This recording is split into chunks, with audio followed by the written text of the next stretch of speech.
আসলে এটাই আসলে ক্রিকেট। আপনার যখন একটা টিম টানা ৮টা ম্যাচ জিতে তারপর ৫টা দিন একটা ব্রেক হলে হয়তোবা সবাই আমরা ভেবেছি যে তারা হয়তোবা অতটা স্ট্রং টিম না। কিন্তু আমি সবসময় মনে করি যে প্রত্যেকটা টিমই বিপিএলে আপনি যদি দেখেন যে এই ৭টা টিম খেলছে, আমার চোখে আসলে লোকাল প্লেয়ার সবসময় ১৯-২০ আর কি, অত ডিফারেন্ট না।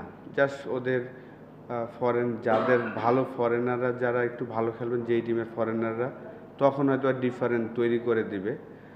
আজকের ম্যাচটাও যদি দেখেন যে তাসকিন যেভাবে ক্যাপ্টেন্সি করেছেন বা ওদের ফরেন প্লেয়ার ছাড়া তারা খেলেছেন, যারাই খেলেছেন তারা তাদের বেস্টটা দেওয়ার চেষ্টা করেছে। তো ক্রিকেটে এটা হয়। আমরা গায়ানাতেও দেখেছিলাম যে রংপুর রাইডার্স ২টা ম্যাচ চেস করতে গিয়ে আমরা কিন্তু হেরেছিলাম। ২৪ বলে ১৭ রান প্রয়োজন ছিল, ৬ উইকেট হাতে সেটা পারিনি। তারপরে ৪৮ বলে ৫১ রান, ৮ উইকেট হাতে ছিল, সৌম্য সরকার ব্যাটিং করছিল, সেই ম্যাচ আমরা চেস করতে পারিনি। তো লাস্ট ২টা ম্যাচেই আমরা দেখলাম যে আসলে চেস করতে গিয়ে আমরা অতটা কমফোর্টেবল হইনি।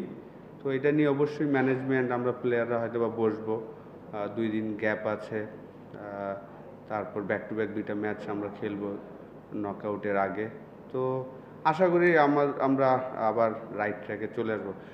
আজকে সাইফুদ্দিনের ইনিংসটা আমি মনে করি যে আমাদের একটু কনফিডেন্স দিবে সবাইকে যে শেষ পর্যন্ত ট্রাই করলে আসলে ম্যাচ কিন্তু জেতা যায়। যেটা আমরা বরিশালের সাথে করেছিলাম, সবাই বিশ্বাস করেছিল। নুরুল হাসান সোহান ব্রিলিয়ান্ট একটা ইনিংস খেলে জিতিয়েছিল। তো সাইফুদ্দিনের ইনিংসটা আমাদের সামনে ভালো করার জন্য আমি মনে করি যে একটা পজিটিভ সাইন।